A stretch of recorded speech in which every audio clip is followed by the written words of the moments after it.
Felipão já tá aí. Bom dia, excelente dia. Vamos iniciando mais uma live. Live 27/40. E hoje a gente vai falar sobre uma crença. Uma crença que muitos empresários passam, tá? Excepcional o dia, olha só. Eu falo, muito bom, muito bom. E a gente vai bater aqui um papo, como sempre, sobre a crença. A crença é qual? Qual é a crença? A crença é o seguinte: treino, treino, treino o colaborador. E quando ele fica bom, ele vai embora. Esse é o tópico de hoje. Esse é um tópico que pega muito o empresário. E tem aquele outro. Tem essa crença e tem uma outra crença. Eu não consigo achar pessoas boas para trabalhar comigo. Tá? Eu vou buscar trabalhar esses dois tópicos aqui hoje. Falar o que eu acho. E não o que eu acho especificamente, mas é o que os grandes empresários, mediante essas crenças, fazem. E eu busco fazer também, porque se grandes empresas não estão com esse problema, quer dizer que possivelmente o problema sou eu. Né? Então, autorresponsabilidade sempre. Excelente dia, vamos lá, Felipe, Rian, seja bem-vindo. Vamos iniciando. O que acontece quando o cara vai embora e você entregou muita coisa para ele, ensinou ele muita coisa, e daí às vezes por R$ 200 a mais, R$ 100 a mais, ele vai embora. Isso se dá. O primeiro ponto que eu gosto de falar aqui, que isso é porque a cultura que você desenvolveu como empresário não está apaixonando o teu colaborador. Né? Você precisa cultivar uma cultura organizacional que de fato engaje o teu colaborador e faça com que ele queira, tá? Porque, vamos lá, pense comigo aqui, tá? Se eu tenho uma visão de futuro muito clara de onde eu vou chegar, tá? Eu sei o que eu tenho que fazer, eu sei aonde eu vou treinar, eu sei como eu vou saber se eu estou no caminho certo porque eu tenho feedback, tenho retorno.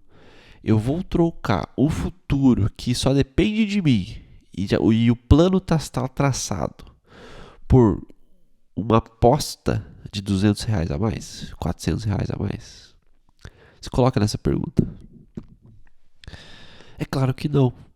É claro que não. Tá?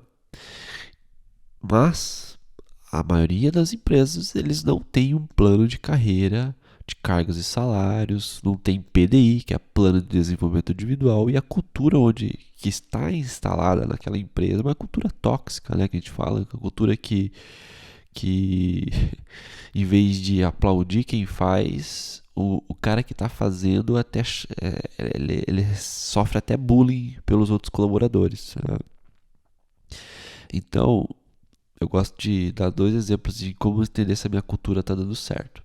A cultura quando dá certo, quando eu chego numa reunião segunda-feira, se você tem reunião, né? Se você não tem reunião, quer dizer que já a cultura está pior ainda, né? Você chega na reunião segunda-feira, enfim, e você alinha como vai ser a pauta da semana, e você vira as costas e nada acontece. Né? Isso significa que a cultura não funciona. A cultura hoje, não é que ela não funciona, ela funciona para outro objetivo, não para o objetivo que você quer, que é atingir os objetivos, bater meta, enfim, ter um time de alta performance. Tá?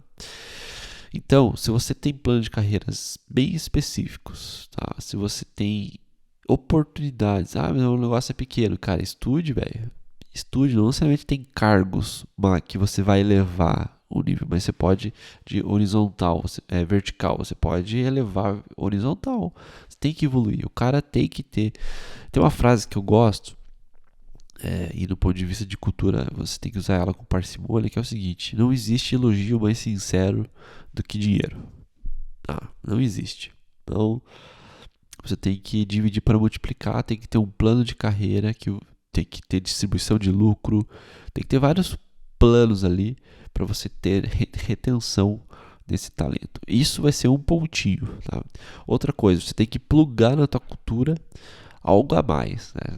No sentido que o cara não sai de casa para ir fazer um trabalho frio por troca de dinheiro, né? E volta para casa e, cara, das 6 horas ele vai embora, porque é simplesmente uma troca monetária, né? Ele simplesmente vai lá, trabalha, você paga pelo esforço do trabalho dele, ele recebe, volta para casa, 6h15 tá sentado no sofá, porque a vida dele não tem muito sentido, né? A nossa função, uma das nossas funções como empresário é entender os sonhos daquele colaborador, é entender para onde esse cara quer ir, e a empresa, ela serve todos que estão ali. A empresa serve o dono, a empresa serve os colaboradores.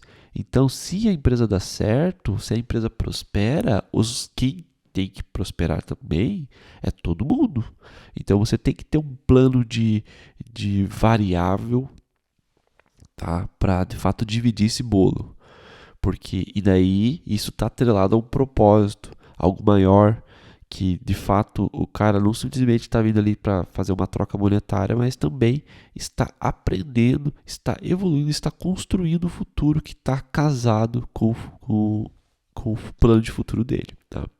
Tem uma frase para a gente encerrar essa parte de cultura, porque eu adoro esse tema, mas o líder, o empresário, ele tem uma única função, talvez, que é o seguinte: é ele fazer um casamento perfeito dos objetivos do negócio, da empresa, com os objetivos de cada colaborador. Tá? Então, individualmente, eu preciso saber quais são os anseios de cada colaborador. Daí, eu tenho os objetivos da empresa e eu tenho que fazer um casamento perfeito. Casamento perfeito. Né? Quando eu faço esse casamento perfeito, eu gosto de uma frase que eu aprendi com o Thiago Negro. Você costura com fio de ouro o teu sonho, o sonho dos colaboradores, com o sonho da empresa. E daí você conduz o time em prol do objetivo. Não existe não existe nada mais forte e que motiva de fato de forma eficiente um colaborador do que o seu próprio sonho. Então eu preciso saber o sonho do meu colaborador. E às vezes é um ambiente que o cara não se abre, né? Então você precisa criar isso. Então, outro ponto aqui pra gente, o tópico 2 aqui, né, pra gente andar, né? A live é curta, já tô 8 minutos, caraca, já tô 9 minutos falando. Invista em programas de retenção de talento. Tá? Cara, treinamento o tempo todo, ambiente de trabalho atraente, não bonito, né? Cara, um ambiente leve, né? Um ambiente de gratidão. Eu sempre falo não, aprendi recentemente uma coisa que virou uma chave, é que quando eu não estou sendo grato, eu estou sendo ingrato. Parece óbvio, mas não é. Olha a profundidade dessa palavra, dessa frase. Quando eu não estou sendo grato, eu estou sendo ingrato. E a ingratidão é a pior coisa que pode acontecer dentro do seu negócio. Porque o cara ingrato, ele quebra o teu equipamento, ele gasta mais papel higiênico, ele gasta mais folha, porque o cara tá cagando, né? Então você precisa ter um ambiente de gratidão. E se você de fato está dividindo o bolo, o cara está melhorando de vida. Então você tem que estar o tempo todo trazendo clareza que o cara está melhorando de vida, né? Mas também se você não está fazendo o cara melhorar de vida, então você está pecando, né? Mas se o cara está melhorando de vida, você tem que estar o tempo todo comunicando. Cara, você lembra quando chegou aqui, você andava de chinelo de dedo? Agora você já tem um carro, né? Então você precisa estar o tempo todo trazendo essa clareza, porque o ser humano ele fica ingrato muito rápido, tá? E a ingratidão é frequência de escassez. Frequência de escassez baixa a energia do teu time E se você quer construir um time de uma empresa próspera, você não pode ter energia baixa, você tem que ter energia alta, alegria, felicidade, prosperidade, tá? Então você tem que ter um clima organizacional muito forte, beleza? O próximo tópico é desenvolva planos de programas de sucessão e mentorias, tá? Você nunca vai conseguir, de fato, como empresário, dividir o peso do piano com o colaborador, tá? O que isso significa? Você vai ter que ter lideranças. Então, você tem que ter um programa de sucessão e mentoria. Então, esses programas, a partir de uma quantidade, eu sugiro que seja a partir do 5 mais 1, tá? 5 mais 1. Então, a partir da 7ª pessoa, você já tem que ter um líder. Então, você se torna o 7, vai ter um líder e esse líder vai liderar os outros 5. Tá? Existe uma fórmula que foi aprovada, até foi estudado por um estudante, por um empresário lá pelo cientista de Harvard, de qual que é um time de alta performance, qual que é o tamanho de um time de alta performance. Tá? Então, esse é o time, basicamente. É 6 mais 5, se eu não estou enganado, tá? Um time de acima de 7 pessoas, considerando o líder, tá? Já vira um time que perde um pouco do embalo. Porque existe as linhas de comunicação que um time demanda para o líder. Então, são várias fontes de informação que estão se cruzando entre as pessoas, tá?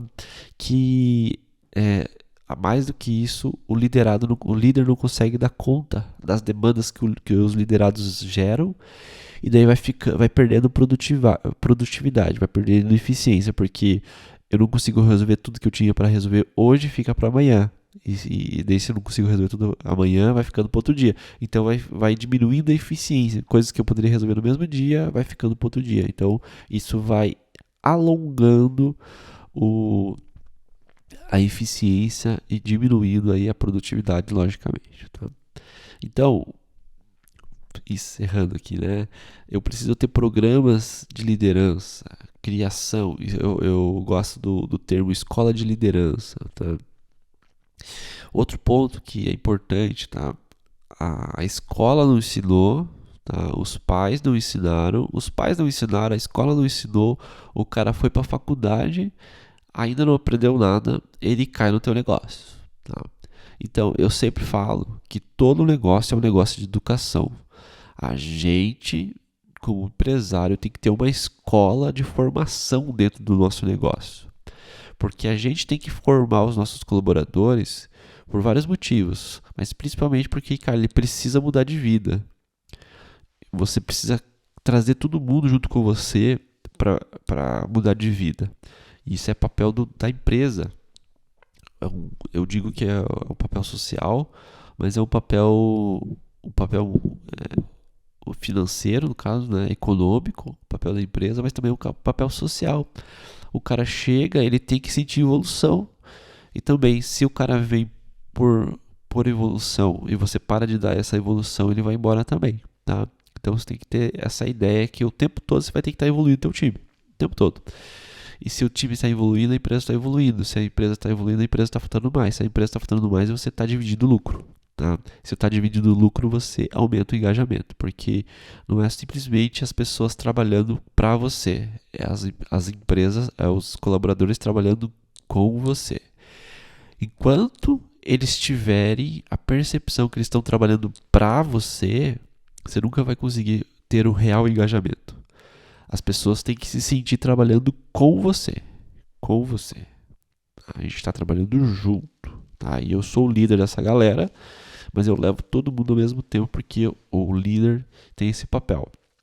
Para a gente encerrar essa linha de raciocínio, é o seguinte: não esteja tão à frente da banda ao ponto de não ser reconhecido como parte dela. Olha que forte essa frase. Não esteja tão à frente a banda ao ponto de não ser reconhecido como parte dela. Tá? Então, o líder, na verdade, é o cara que está no meio, de preferência atrás, empurrando o time. entre aspas, tá? Empurrando no bom sentido, não empurrando que os caras não fazem nada, né? Empurrando, conduzindo, e quem ganha os louros das conquistas indiretamente é o dono, mas diretamente tem que ser o time. O tempo todo o líder tá exaltando o time, porque o time é que constrói a empresa, não é você, tá? Não é você empresário, beleza? Então, você constrói o time constrói a empresa. Fechou? Desejo aí um excelente dia. Falei até aqui relativamente bastante. Não falei bastante não, falei. Aqui tá marcando 16 minutos agora, né? Mas desejo aí que seja um excelente dia para você, que seu dia seja fantástico, que você prospere cada dia mais. E se precisar, tá? Eu estou aqui para te servir com uma mentoria, com treinamento, tá? De empresarialização. Fechou? Um excelente dia e vamos em frente. Até amanhã. Valeu!